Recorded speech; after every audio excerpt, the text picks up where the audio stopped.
Today I'm going to be doing an unboxing and installation of a digital deadbolt and door handle by a company named Veise. I included a link below with all the relevant information. Let's check it out and see what it's like. So here's the box. As you can see, I showed you earlier.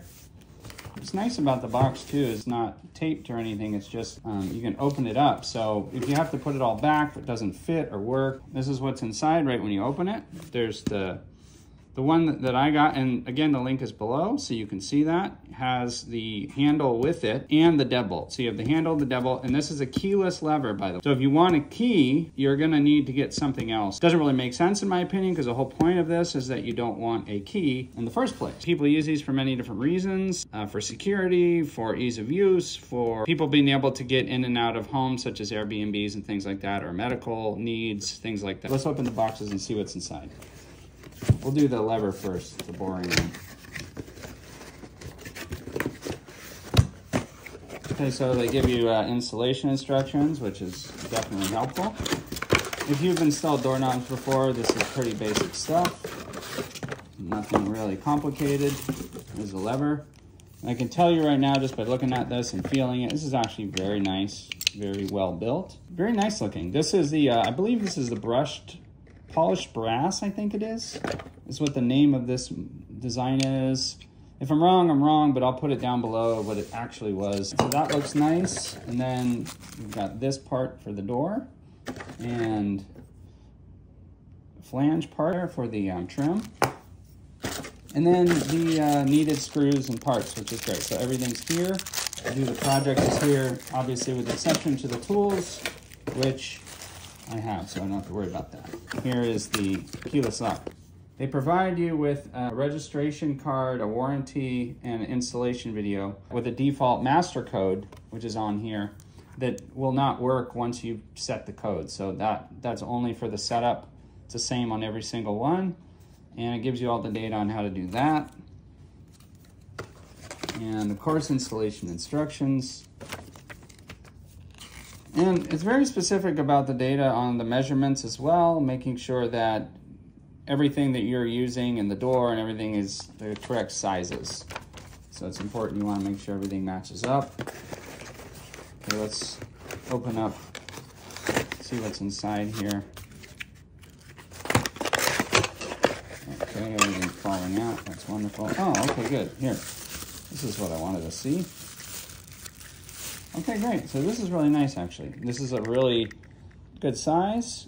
I would say this, I don't have my tape measure with me. This is about 5 inches by about 2 3/4, just about 3 by 5 inches. Is actually smaller than I thought, which is ideal because I didn't want a big clunky thing on the door. So this should work great.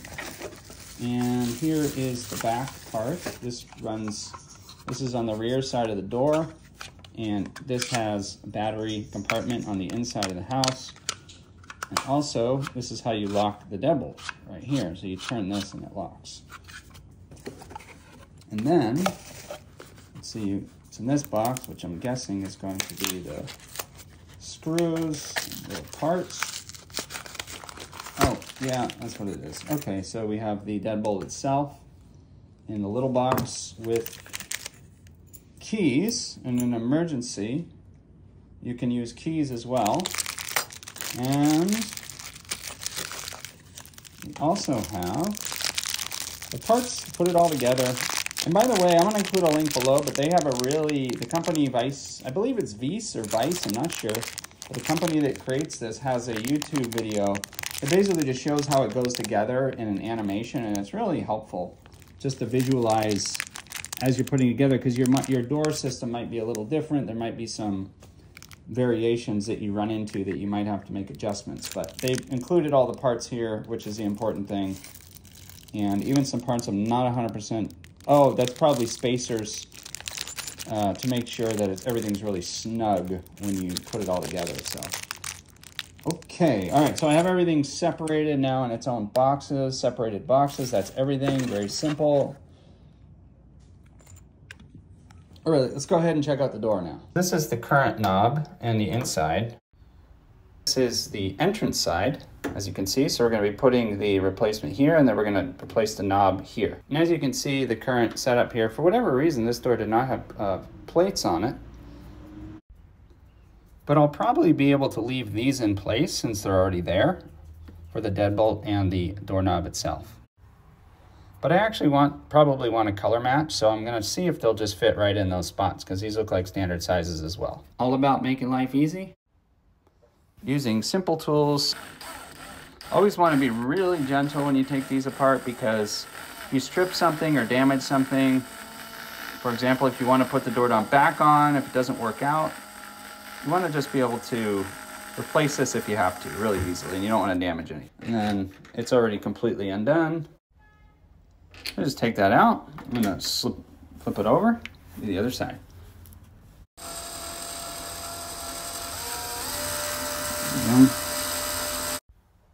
Okay, those are off. You'll see that we're left with the deadbolt itself, which I'm going to remove. Basically, it just comes out like that, pulls right out. And as you can see, there's nothing in the door. And we're gonna go ahead and just start putting it together and see how it goes. Now keep in mind the door that I'm using here, this is a newer door. It's standard cut sizes and everything. This is just going to slide right in. And as you can see, that's perfectly flush. This is exactly what we want. We want that to be nice and smooth there. And then now we're just going to put a screwdriver in here to test to make sure that the deadbolt actually lines up and everything's in shape before we assemble everything. Okay guys, so this is actually really simple. So you just put the screwdriver right in there gently. You don't want to bend anything or damage anything, and you just turn it lightly. And we see, oh, it is working. Now, we want to also verify that when we close the door, that it lines up. Which we can see there, which is exactly what we want. We want to make sure that it actually goes just how it's supposed to. And you can see how that locks right into the wall, just like it should. Perfect. Now that we have that, what I'm going to do, slide this through, and they're very important. It's very important that you have this in this position and make sure the deadbolt is in. And then this edge here, you can turn this part here. You can't really see it, but this, you can actually turn this. You want this to line up just like that. And this cable is very important that that goes through just like that. So we're going to go ahead and gently move that in, and see that's basically how it sits on the door. Obviously we're going to mount it on the back. And this is what it looks like on the rear side. See that cable came through? Because that cable is going to plug in to the rear part that I'm going to show you in a second. This is the mounting plate. Now the mounting plate is what goes on the rear of the door. There's a big sign here that says this side against door. And that makes sense because when you look at the instructions, this port right here, this hole, is where that electric cable comes through, as you can see in the picture here. It just goes right through there and onto the door. Now, of course, I have to mount this on, and that's going to be the next step. Per the instructions, they want me to put the strike screws. By the way, this part is called a strike, and they want us to put the strike screws in first. So I'm going to go ahead and put those in. Okay, as you can see, the strike plate is now screwed in, and nice and flush there too, nice and smooth on the top. And I did test too to make sure that the deadbolt does lock with it screwed in this way. That cable plugs in right here. There's an adapter right on this. As you can see, I have the back plate already on, the wires through. And then this whole apparatus is going to go just like this. The next step we're going to do is secure the mounting plate to the actual locking device system itself. And then we're going to put the final screws in. You guys, so you can see what I did here. These are the mounting screws. And we're basically just getting this all nice and snug and preparing. Now, you'll notice that I don't recommend doing this. I'm kind of letting this dangle. There isn't a lot of weight. This isn't very heavy, and I'm not too concerned, but you have to be really careful if you do it this way that you don't bump this or push down on it, because you could rip this cord and that would be really bad. So right now all I'm doing is I'm just going to make these a little bit snug. I don't want to over tighten them. I just want it enough where I can test everything out to make sure, and I'm barely even turning this, just enough to hold it in place. so I can do some testing. That'll just about do it. Just so you guys can see what I did here. So basically you just tuck the wire up in there. Really simple. You want to make sure this is lined up. And remember, I had this in the closed position when I set this up. I already tested it before I started this video, but you can see everything is working as expected. And I tested it against the door as well to make sure that everything lines up perfectly. So now we can start tightening things down and we're not going to be in trouble. And I highly recommend hand tightening these. When you do the final tighten, just hand tighten them nice and snug. You start using power tools with this kind of thing and you could strip or do something you don't want to do, and you can get these really tight by hand so you don't have to use that. I just go back and forth gently too to make it really nice and even so everything stays nice and tight on both sides. That should do it. And while you're mounting it, before you tighten the back, you want to make sure that your dial is, you have a nice even edge here too, because it could be a little bit crooked and it looks a little funny.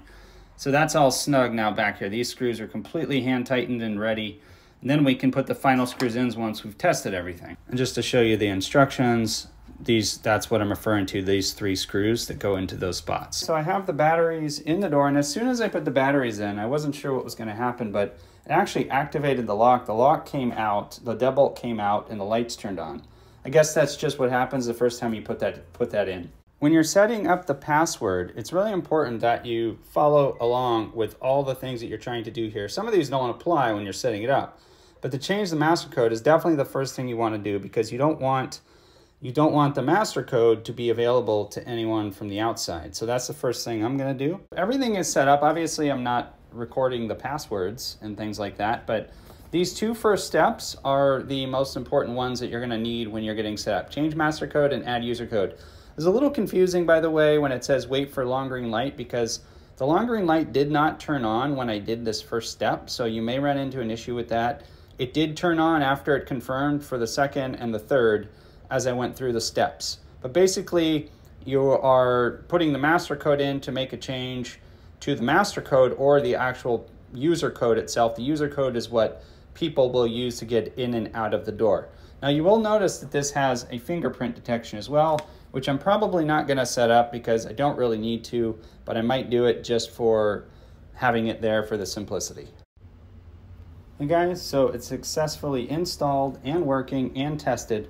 One thing you need to make sure of, you might run into, if your deadbolt is slightly out of alignment with the plate on the trim, then it blinks basically if it bumps into something. So I noticed we kind of had to pull the door a little more snug when we lock it to make sure that it actually locks all the way and there's no issue of it locking. So always check the lock and make sure that the deadbolt is actually locked when you set the lock when you're leaving or closing the door. That install was really successful. I was really happy with how simple that was. I'm going to show you the final product because what I ordered was the actual deadbolt plus the door handle, which matches. It came as a bundle. And as you can see, I installed the handle. I replaced the old one, and it's an exact match. But you will notice here, and this is something I'll probably address later, and I'll just get some touch up. Just cover that so it looks a little funny with that edge there from the old doorknob.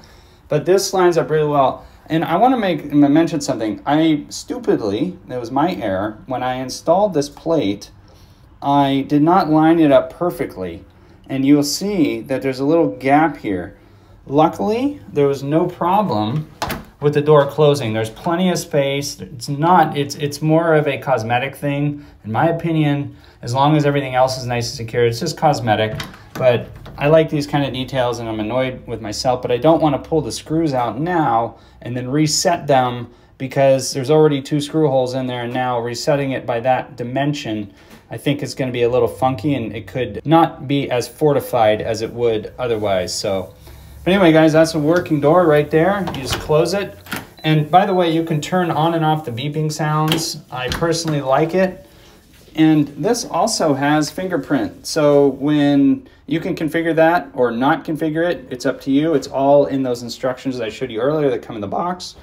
And that's it, guys. More info down below, including all the info and links and everything in case you want to check it out and see if this is something you might want to try on your door at home. I almost forgot. I didn't actually give that doorknob a review.